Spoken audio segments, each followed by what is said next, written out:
അതുകൊണ്ട് തന്നെ ജനങ്ങൾ ഇതിൽ കൂടുതൽ വിശ്വാസ്യത കണ്ടെത്തി. തട്ടിപ്പ് പുറത്തു വരുന്നതാണ് കേരളം. 100 പ്രാവശ്യം പറയാം, ഏത് ആളാ ചെയ്തേക്കണ അയാൾ പുറത്തു പോകും. നമ്മൾ വലിയ പെട്ടെന്നൊരു സമ്പന്നനാവാൻ നോക്കാണ്ടിരിക്കുക.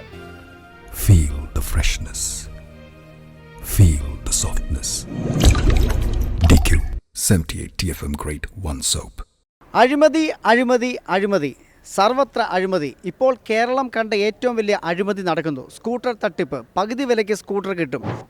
കേരളം കണ്ട ഏറ്റവും വലിയ അഴിമതി തന്നെയാണ് ഈ സ്കൂട്ടർ അല്ലെങ്കിൽ 2 വീലർ അഴിമതി എന്ന് പറയുന്നത്.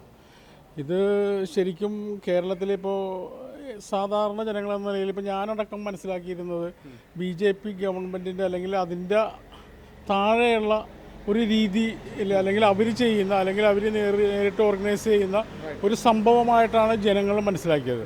അതുകൊണ്ട് തന്നെ ജനങ്ങൾ ഇതിൽ കൂടുതൽ വിശ്വാസ്യത കണ്ടെത്തി. അങ്ങനെയാണ് എല്ലാവരും ഇതിൻ്റെ അകത്ത് പണമടക്കുകയും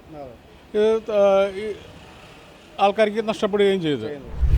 പൈസ കൊടുക്കുമ്പോൾ നമ്മൾ ആദ്യം ശ്രദ്ധിക്കുക, ഇതെന്താണ് സംഭവം അന്വേഷിച്ചിട്ട് കൊടുക്കുക. നന്നായിട്ട് ശ്രദ്ധിച്ചിട്ട് പൈസ വെച്ച് ഡീൽ ചെയ്യുക. ഓൺലൈനായിട്ട് അതുപോലെ അയക്കുന്ന ഒക്കെ കാര്യമായിട്ട് നോക്കുക, അല്ലെങ്കിൽ ഇതേമാതിരി പറ്റിക്കപ്പെടും. അപ്പം ഞാൻ അന്ന് ആലോചിക്കും, ഇതെങ്ങനെ ഇത് സാധ്യമാകണേ? പകുതി വിലയ്ക്ക് ഇവർക്ക് എങ്ങനെയാണ് മേടിച്ചു കൊടുക്കാൻ സാധിക്കണേ? അതിൻ്റെ നിർമ്മാതാക്കൾക്ക് അതിൻ്റെ ഓണർ ഒറിജിനൽ വില കിട്ടണ്ടേ? അപ്പോൾ എവിടുന്നോ കേന്ദ്ര ബഡ്ജറ്റ്, ഞാൻ ആരെന്നും എനിക്കറിയാൻ വേണ്ടിയില്ല. അപ്പോൾ കേന്ദ്ര ഭരണത്തിൽ സ്വാധീനമുള്ളവരെങ്ങാനും കുറച്ച് റിഡക്ഷനിൽ ഇവിടെ സെയിൽ ചെയ്യാനായിട്ട് വല്ല ഫണ്ട് കൊടുത്തിട്ടുണ്ടോ എന്നൊക്കെ ഞാൻ എൻ്റെ മനസ്സിൽ തോന്നിയിരുന്നു. 100 പ്രാവശ്യം പറയാം, ഏത് ആളാ ചെയ്തേക്കണ അയാൾ പുറത്തു പോകും. എൻ്റെ സഹോദരൻ നോട്ട് നിരോധനം വന്ന സമയത്ത്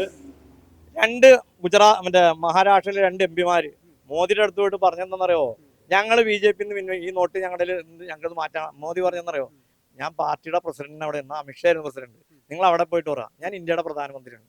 പിന്നെ തെറ്റ് ചെയ്തവൻ ആരുണ്ടെങ്കിലും അയാൾ പുറത്തു പോകും. നമ്മൾ എന്ത് വന്നാലും പഠിക്കത്തില്ല, പ്രത്യേകിച്ച് മലയാളികൾ.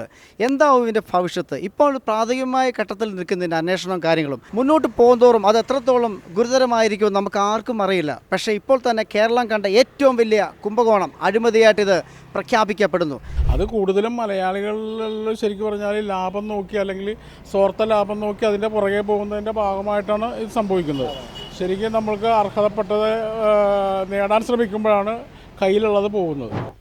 തട്ടിപ്പ് പുറത്ത് വരുന്നതാണ് കേരളം. ബാക്കി സംസ്ഥാനത്ത് തട്ടിപ്പുണ്ട് ഇഷ്ടമാതിരി, അത് പുറത്ത് വരുന്നില്ല എന്നുള്ളൂ. കേരളത്തിൽ എല്ലായിടത്തും ഒരേ കാര്യം തട്ടിപ്പാണ്. അത് ഇതിനേലും വലിയ തട്ടിപ്പ് ഇനി രഹസ്യങ്ങൾ പുറത്തു വരാനുള്ളൂ. പലതും ഉണ്ടാവും, നമ്മളൊന്നും കണ്ടു മനസ്സിലാക്കിയിട്ടുണ്ടാവില്ലല്ലോ. അത് നമ്മൾ ശ്രദ്ധിക്കുക, നമ്മൾ വലിയ പെട്ടെന്നൊരു സമ്പന്നനാവാൻ നോക്കാണ്ടിരിക്കുക. ഈശ്വരനിലേക്ക് മനുഷ്യർ ചിന്ത വരാൻ നമുക്ക് ദിവസവും ഭക്ഷണം, ചെറിയ ചെറിയ ആവശ്യങ്ങൾ ഒക്കെ നടത്താനുള്ളൊരു വരുമാനം ദൈവത്തിൽ നിന്ന് കിട്ടുക, അത്രേ ആഗ്രഹിക്കാവോ.